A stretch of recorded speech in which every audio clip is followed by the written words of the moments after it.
This is Janay, and I'm showing you how I create a delicious, easy, vegetable-rich curry dinner. So in this pot, I have started to saute about half a cup each of tri-colored peppers plus green peppers, and I just added some olive oil on medium heat and started sauteing them. And next, I'm going to add in the next batch of veggies. This, by the way, is a very vegetable-rich curry. You're going to get a lot of veggies in here. It's going to be colorful and amazing. So the next batch of veggies is some zucchini that I quartered, and underneath that, you see some carrots. And the heat, again, is on medium heat.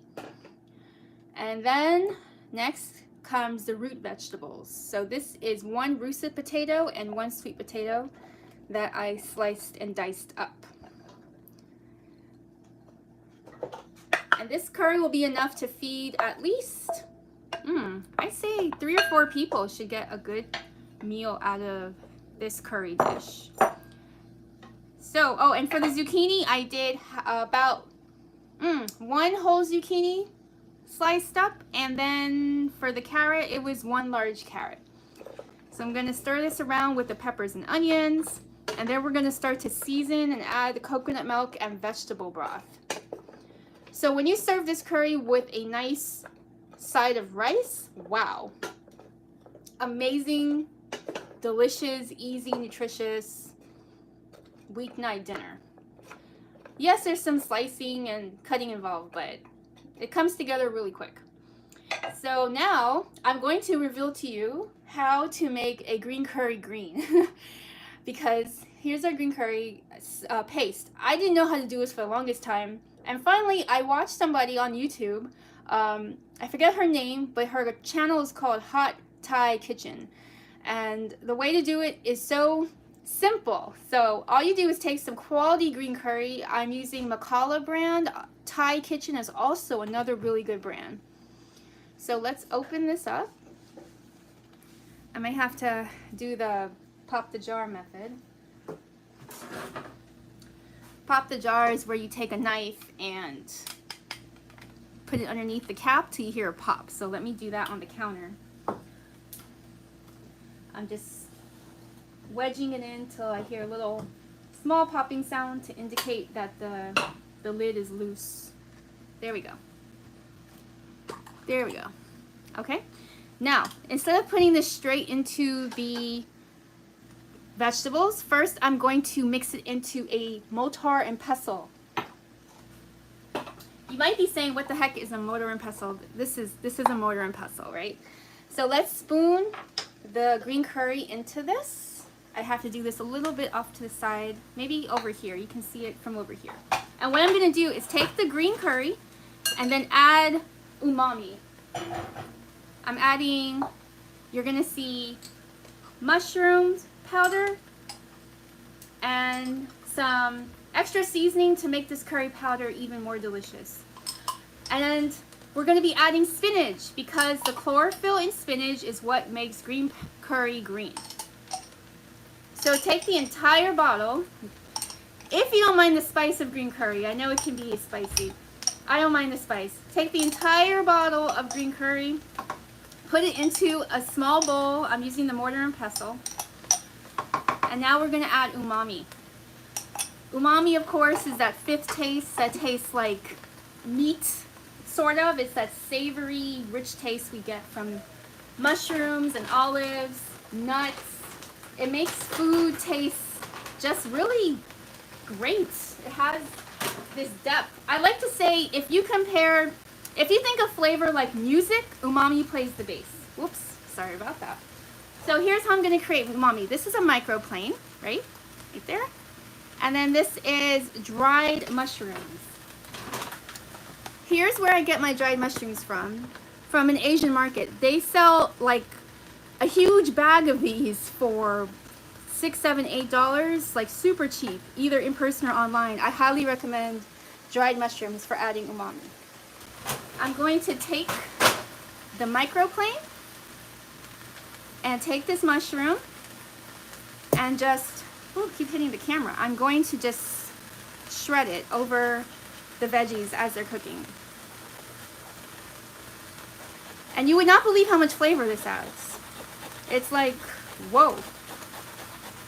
You know MSG, right? MSG that they use in restaurants, that notorious ingredient. It's very controversial because it's been shown to have negative effects on our nerve health, neurological health. MSG, all it is something that provides umami. But you don't have to use synthetic lab chemicals like MSG to get that. You can simply use a regular old dried mushroom, like shiitake. Shiitake, porcini, you can make mushroom powder out of any type of mushroom. But shiitakes are especially rich in flavor. So I'm just gonna keep shredding, shredding, shredding. If you don't have a microplane, you can also use a regular grater. But microplanes are extra efficient for this kind of job. And if you have a mini food processor or a blender, you can throw a bunch of these dried mushrooms right into there and just within seconds have a cup or 2 cups of mushroom powder, because the blades just chop right through them. They pulverize them really fast, real quick. Alright, so that's all I'm going to add for now. And I think I just realized something. I may have done the curry in my mortar and pestle here. I may have done that backwards. I think I was supposed to add the chlorophyll from spinach first and then the curry paste, but oh well. I forget things a lot like that when I'm cooking. Okay, so I'm gonna stop right here. And now let's make this green curry extra green, because we're getting ready for the part where we add the liquid. So let's stir this around, and then I'm going to cover it to control some of the steam coming off. Give it a good stir. Let's cover it up. And now I'm adding this. You can see right there, baby spinach. And I had no idea. I was making green curry for years using just green curry paste, and I had no idea that you're supposed to use a green leafy vegetable like spinach mixed in to provide that bright green color. That was like, whoa, I had no idea. So anyway, now that I know that, sorry I keep hitting this. Now that I know that, wow, the green curries I make look just like the ones you find in restaurants, Thai restaurants. All you need is like 1 good cup, 1 large handful of spinach. And we're gonna blend this together using the mortar and pestle. I'm trying to get it right into the camera so you can see. Okay. Now this takes some work, okay? This takes some elbow grease, because you have to break up, oops, you see? This is a little messy since I'm working above the lid, but it takes a little bit of effort, because you gotta crush the spinach leaves. Or kale, you can use kale, any bright green vegetable will do. You have to crush them up really well to release that chlorophyll content. Chlorophyll is that pigment that makes them green. So I'm gonna move right here off the camera just a bit so I can get the right angle into this bowl and properly crush this up. Once you release that chlorophyll pigment, your green curry will just be vibrant. Not to mention healthy. Chlorophyll is a magical nutrient that people don't talk about enough. We know all about macronutrients like protein and carbohydrates and fiber, or what else is another major macronutrient? I don't know. The minerals, iron and calcium. Chlorophyll is a major nutrient too, even if we don't realize it. It's really important to eat a lot of leafy greens. Chlorophyll is incredibly powerful at not only cleansing our system, but deodorizing our body. There was once a study done on people in nursing homes, because I guess nursing homes is a place where there's a lot of bad odors, I guess, emanating from people. So where they gave them wheatgrass, and they found wheatgrass, which is rich in chlorophyll, had a very strong deodorizing effect on the nursing home patients. It helped them smell better. So that's just like one of the interesting, amazing things chlorophyll can do. All right, so I'm almost done, if you can see that. I'm almost done, finished with crushing up this spinach. Again, it's So it takes a little bit of labor to get it done, but it's so worth it.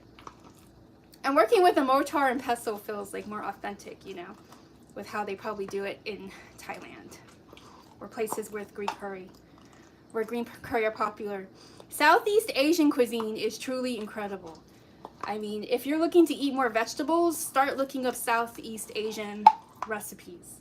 They are rich, not in just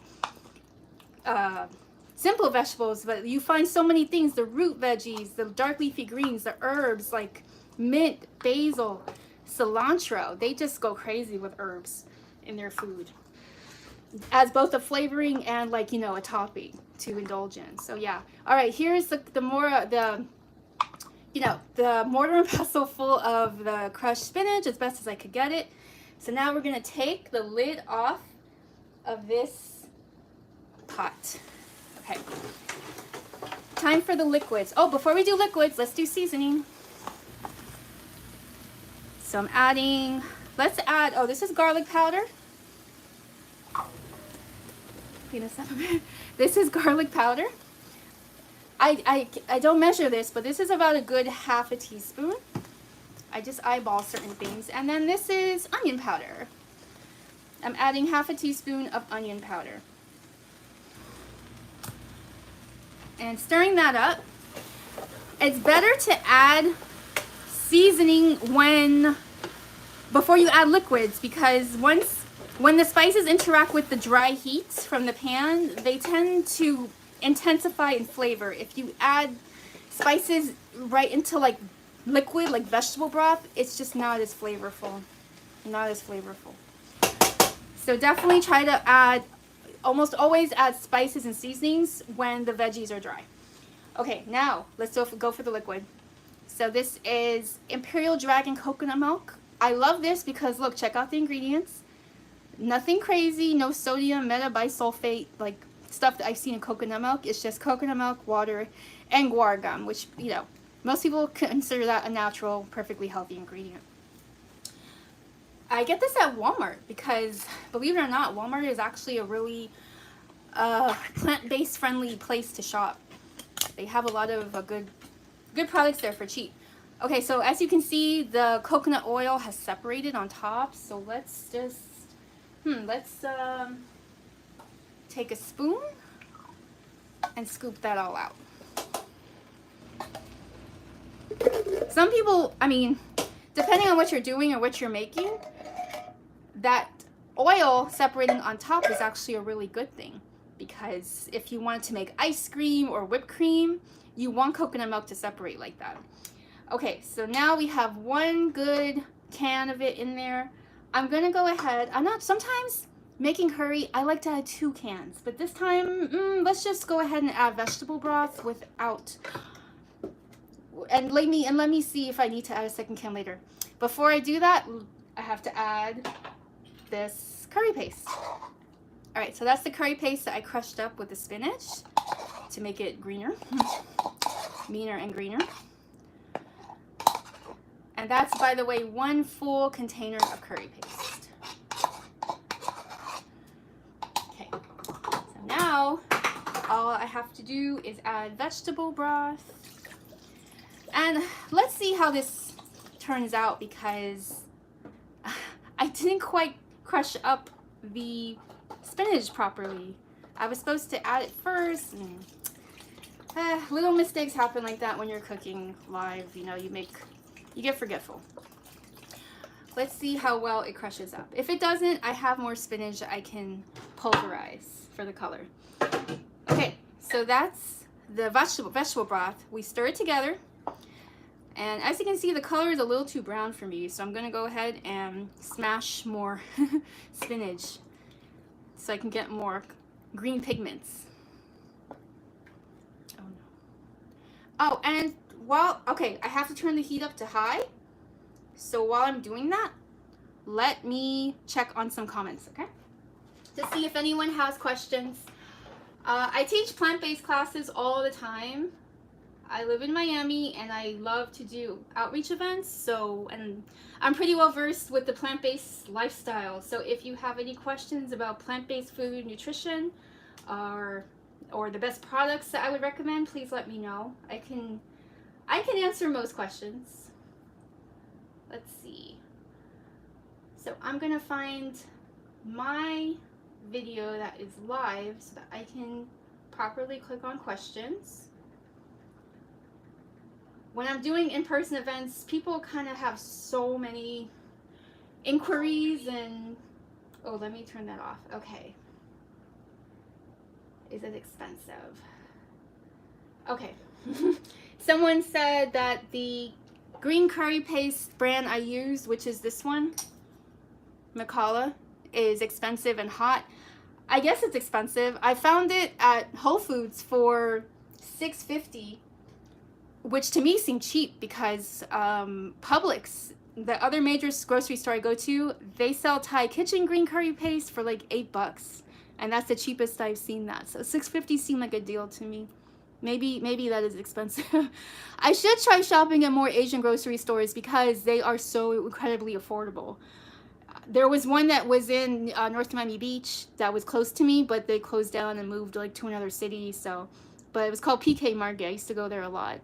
But yeah, as long as the green curry paste tastes good and has good ingredients, like, I'm good with it. I don't mind the spice. A lot of people don't like spice, but in this case, I just want a bright green curry. Well, I've made this many times, and I noticed when I only use like half the bottle, the flavor is lacking. So I just go ahead and use the whole thing, which is about a 1/4 cup. All right, so now I have some more spinach leaves left, so I'm going to crush them up again because I really want a greener color. I don't want a green-brown curry. But the great thing about curry is even if you make a red one, yellow one, green one, they are delicious, you know? And they're the perfect canvas for vegetables. Any vegetable you like, any root vegetable, dark leafy green, you can throw it into a curry. It's just like a perfect way to get vegetables in your body. I know a lot of people struggle with eating vegetables on a regular basis, and I was there for many years. Only recently have I gotten better at that because I've really been, I was really working at it. But most of my life, even as a vegetarian and then a vegan, I struggled with eating vegetables because we're just not taught that as kids. The American culture does not focus on eating vegetables, doesn't teach us how to make vegetables delicious, how to prepare them properly. There's so much knowledge lacking with vegetable cuisine and healthy cuisine. So as adults, when we're trying to figure out vegetable cooking, it's rough. It's really rough trying to wrap our mind around how to make a satisfying, nutritious, interesting meal completely out of vegetables. Most people are like mystified by that. So, and I was one of them. It took years of studying cookbooks and also working in restaurants to finally like learn. There was a learning curve. But to see like, no, vegetable cooking is actually not that hard. It's not boring. It's not bland. You just have to know the right cooking techniques. You have to know the right dishes to make, the right cooking techniques, and you can make anything. And make it taste delicious. But if you're really struggling with eating more vegetables, I definitely recommend global cuisines. Because American cuisine, if you think about it, is so meat-centric. It's centered so much around meat and animal products. So you're not going to find much help there. To eat veggies or to understand them more, eat more Jamaican food, because Jamaican cuisine has something called Ital cuisine that emphasizes vegetables. Eat more Southeast Asian like this, like Thai, Vietnamese to a certain extent. What's another one in Southeast Asia? So there's another one. It's Thai, Vietnamese, and I'm forgetting one. But Indian cuisine is amazing. Ethiopian, Mediterranean food, because they use falafel, they use so many herbs and spices. You can learn a lot by studying global cuisines and how to eat more plant foods. Because American cuisine just does not have it. It's so lacking. It's kind of laughable. I have to laugh at how much Americans and Europeans and like South Americans, how much they just don't understand cooking vegetables. It's kind of funny. And they really think vegetables are just so lacking and boring and malnourishing, and none of that's true. It just stems from a lack of understanding, lack of education. culture. That's one of the main questions people ask as a vegan I get is, what do you eat? And I understand their confusion because it does seem like vegans don't eat anything except air and grass, but it's like, come on. There are thousands of different plant foods. Most people's diets revolve around a couple of dozen cuts of meat, maybe at the most, compared to the thousands of fruits, vegetables, nuts, herbs, seeds, mushrooms, grains that exist in the world. So it's like, why are we so short-sighted that we think a vegan diet is limited? It's really not. It's just it's our perspective and understanding. Okay, so this is what I've been doing off camera, is just crushing up this spinach to make it, it's gonna color this curry green. It's gonna make it a rich, vibrant green color. But yeah, so I hope to show through my YouTube videos how this amazing plant-based cooking is. It's anything but boring. It's the opposite of boring. And it's not just for health. It really is just for creativity and obviously ethical reasons, environmental reasons are strong factors. But I truly believe plant-based cooking is the single most creative, abundant way you can cook and prepare food. That's what I learned from working at restaurants. Not bland, not boring. All right, so let's see how well this spinach paste I sort of made kind of colors up this broth, coconut milk broth. And I'm trying to remember because I had seen this done and I did it a few times, but it's been a while. So I'm like trying to remember if am I doing this correctly? Let's see. Now let's stir it in. And it's not turning green. I'm wondering what I have missed here. Let me see, one moment. Let's see.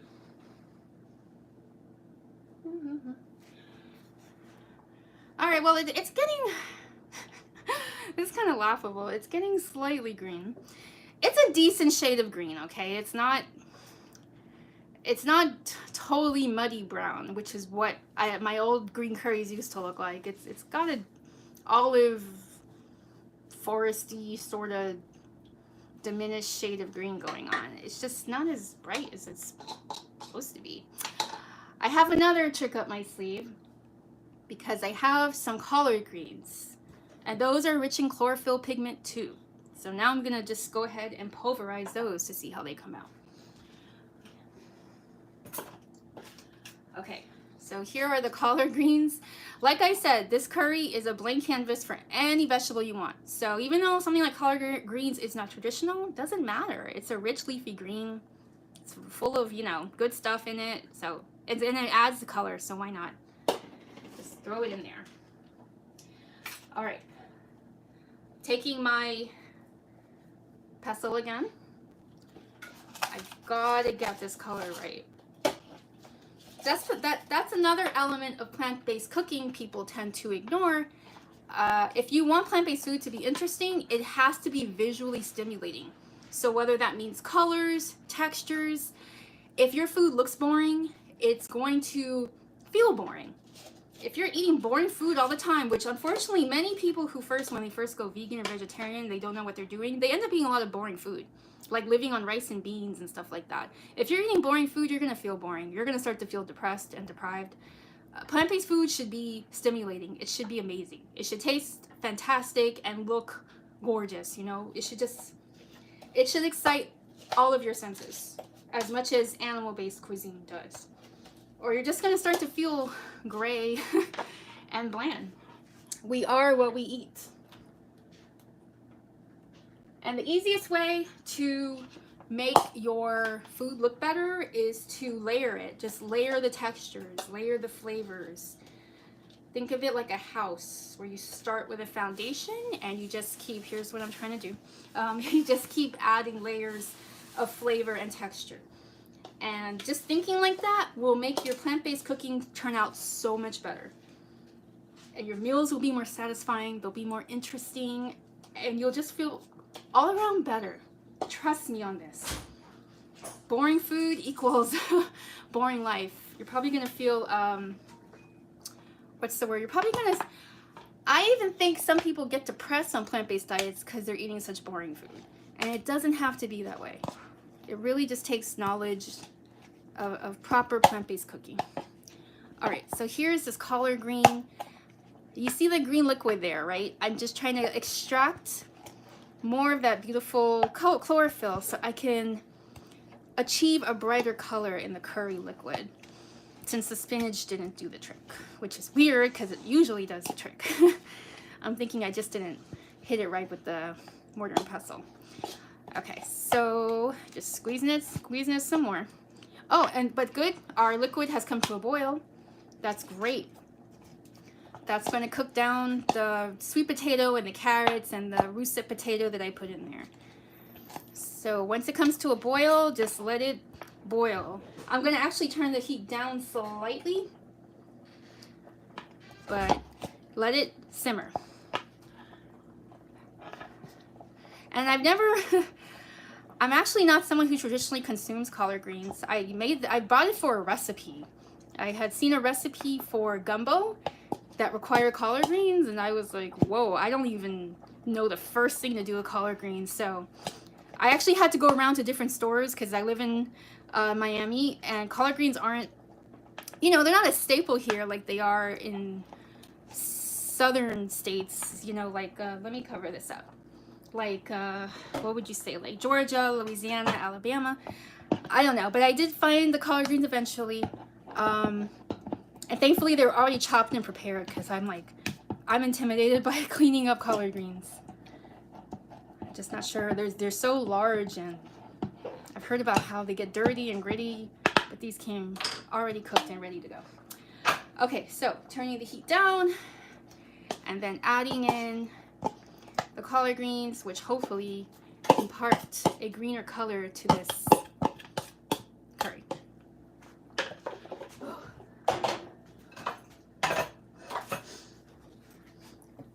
And if they don't, no big deal. This is just one of those things with cooking live and something just not turning out quite as you like it to. So this is basically the curry, and it's cooking, and all we have to do, the recipe essentially is done. All you have to do is let it simmer for about 10-15 more minutes until the sweet potatoes and the carrots are tender. There's some carrots in there, there you go. Once they're tender, it's ready to enjoy. And I have some rice that I made. Definitely always pair curry with rice. You just want to make a meal out of it. That's another key to plant-based cooking, is just texture, variety. Curry by itself, not a meal. Curry with rice, topped with scallions, and what else would you put on top of curry? Cilantro, some chopped herbs like basil that they traditionally use in Southeast Asia. That makes a vibrant, amazing meal.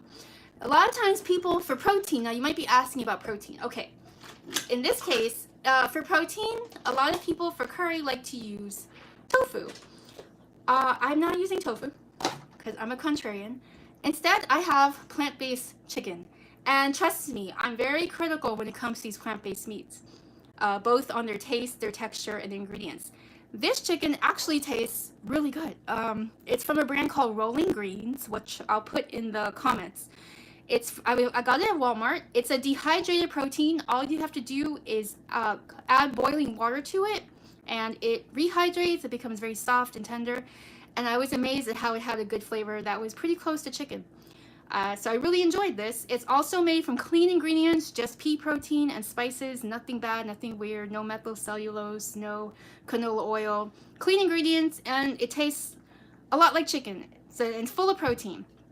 So let me write that brand in the comments. Once this curry is more done, I'm gonna add that in to make it like a chicken curry.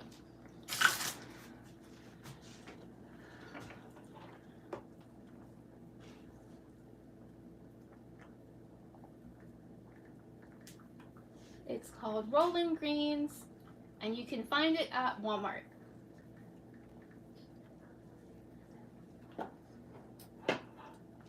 And I think that brand was started by somebody in Colorado who owned a food truck and wanted to, sell clean protein. So all around, very, very cool. Okay, so let's finish seasoning this curry. There's actually not much to do because it's already full of the curry paste, but I like to add just a tad more of garlic powder, like a tad, you know, like probably a quarter teaspoon, and then a tad of quarter teaspoon of garlic powder. My favorite brand of garlic powder is Badia. I use other brands, but I always end up buying them, going back to them. And now I'm going to just stir it and give it a quick taste. And if you're just joining me, I was trying to achieve the right vibrant green color for this curry, but for some reason the spinach just wasn't doing its thing. I crushed up the spinach, but it still just was not giving me the right color. So I'll just have to go with this dull army green color that, you know, at least it'll taste good. You know, good taste always makes up for things. Okay, so I just tasted it and it needs more creaminess. So I'm gonna go ahead and add more coconut milk. This is the brand I'm using. It comes from Walmart, Imperial Dragon. I really love the ingredients. A lot of coconut milks are filled with garbage.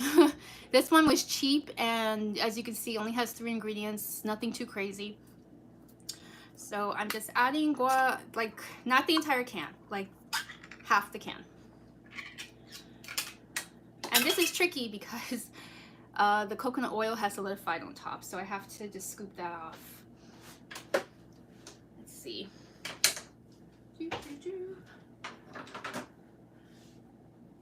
Okay, so I'm gonna just scoop. Oh, look at that. That's really nice coconut cream. And then there's some water, and then more oil. And I don't want to add too much. Yeah, always be careful with coconut milk. It can easily overpower anything you use it in. But did you know coconut milk also absorbs well into certain dishes? There's a dish I've made with coconut milk, like creamy tomato soup. Coconut milk actually adds a lot of creaminess to that and you don't taste the coconut flavor. So I definitely am going to post that video sooner than later because it's shocking. I thought anything made with a can of coconut milk will automatically taste like it, but nope, the tomato soup tasted just like tomato soup. You would never tell. All right, so this should be good. I'll do another taste test, and again, once these root veggies, the sweet potato and the carrot are cooked, it's good to go. This was ready in less than, I'd say 20 minutes, after the veggies are prepped, of course, you know. But it's a pretty quick meal. Easy way to add vegetables into your weeknight dinners. And let me try it now. I think the taste should be just about right.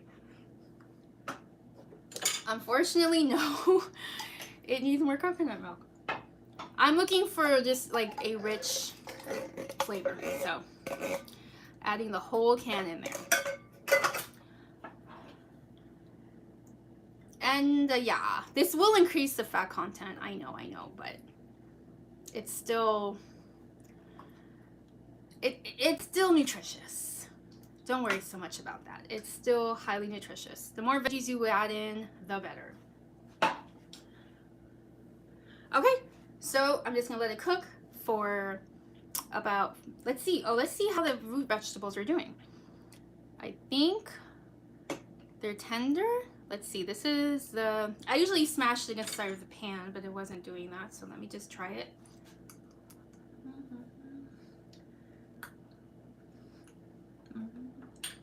No, it needs a good 10 minutes. In addition to the garlic powder and onion powder, I'm adding sugar. Why? Sugar adds a lot of depth. Sugar counterbalances salt.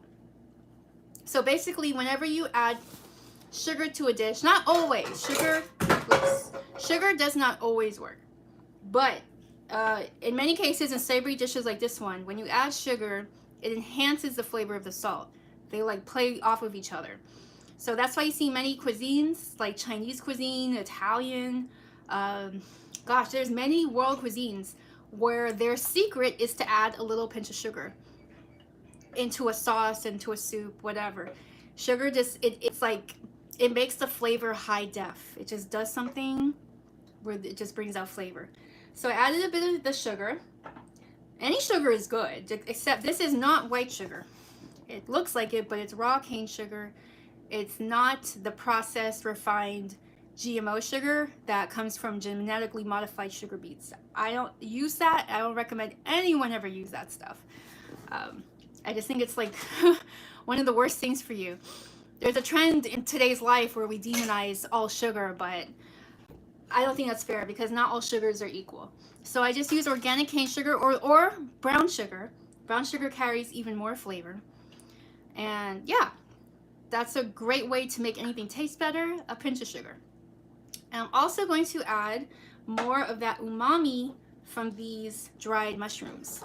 Earlier in the video, I was explaining that dried mushrooms, especially shiitakes that come from Asian grocery stores, are amazing sources of umami. The fifth taste that people love to add, usually in the form of MSG. But that's why MSG is popular, is because it adds umami. But you can get it naturally without, chemicals, just by using shiitake mushrooms. And this is a microplane, which is like a really easy way to scrape it. If you don't have one, you can just take a bunch of shiitake mushrooms, like 1 whole cup of mushrooms, and throw it in a blender, and the blades will crush it up.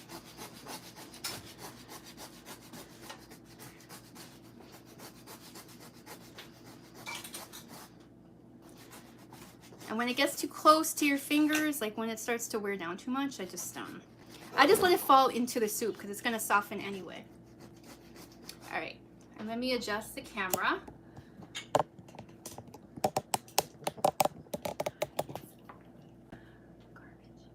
All right. All right. I had to adjust the angle. Okay.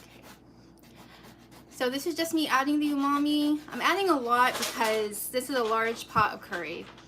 And the more umami, the better. If you don't feel like doing all this work, you can just add nutritional yeast. Nutritional yeast, I'll show you the bag, is a real easy shortcut. Or even better, I have another product I can show you. One moment. Oh God.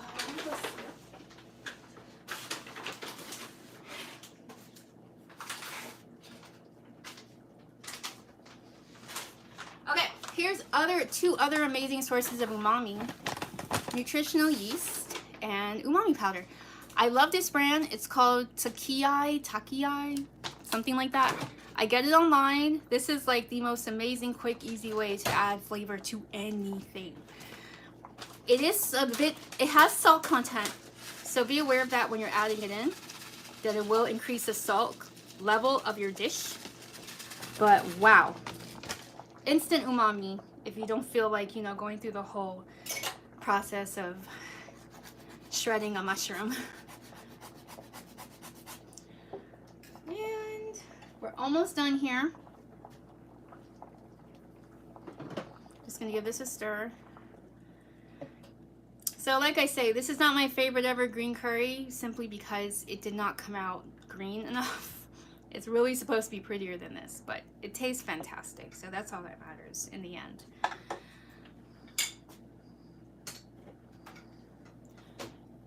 And let me give this another taste. All right, we're just about there with the flavor. I'm just waiting for the carrots and the sweet potato to cook down. All you have to do after that is add it to rice, and you've got an amazing, healthy, delicious, super nutritious and flavorful meal. Thank you so much for joining me, and I'll see you on the next live.